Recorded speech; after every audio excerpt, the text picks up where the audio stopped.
The two rival coalitions are now mounting pressure on the Director of Public Prosecution, Keriako Tobiko, to act on those suspected to have bungled the August elections, while NASA is giving the DPP 72 hours ultimatum to prosecute IEBC staff responsible for the alleged irregularities in the nullified elections as it filed notice of private prosecution.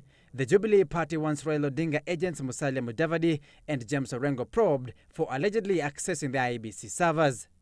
In yet another twist, a petitioner now wants Supreme Court Registrar Esther Nyayaki probed for abuse of office, claiming she did not scrutinize all the Forms 34As and 34Bs, misleading majority judges to annul the presidential election. Meanwhile, the Electoral Commission has maintained the contested French tech firm OT-Morpho to provide results transmission technology. This despite protestation from NASA that OT-Morpho was compromised and should be dropped. The 26th date was given by OT-Morpho, Morpho company, which we want out of this game.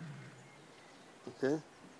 And I think in its consultations, because it also happens to be Uhuru Kenyatta's birthday, so they want to give him a birthday present. The IEBC can continue being blamed for not having a transparent election, but there is a responsibility also for political parties and candidates to have agents in each polling station, agents in each constituency tallying center. What we should be dealing with is an issue in which somebody tells you that in polling station A, you announced these results, you gave my agent this form, but the one that you have in Nairobi is different. IEBC is reviewing its training manual for election officials to ensure it gets it right in the repeat poll.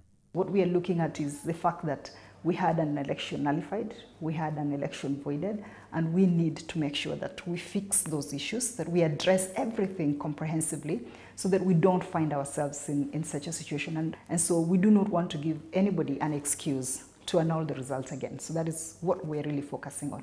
But even with the rerun preparations underway, IEBC Head of Legal Department Praxidis Torore retired from the commission. Torore is among 6 IEBC officials the opposition had accused of electoral malpractices and demanded for her axing. The commission chair has also responded to NASA's irreducible minimums demand list, but is keen on a roundtable meeting. Obviously, there are some red lines, that you look at that are not practical. There are things that are not practical that cannot be done because of the practicability of these issues. But there are some that can be done. So, I think, sitting around the table and looking at these issues seriously and looking at our economy and saying we cannot leave our economy to continue as it is. Samugina Citizen Weekend.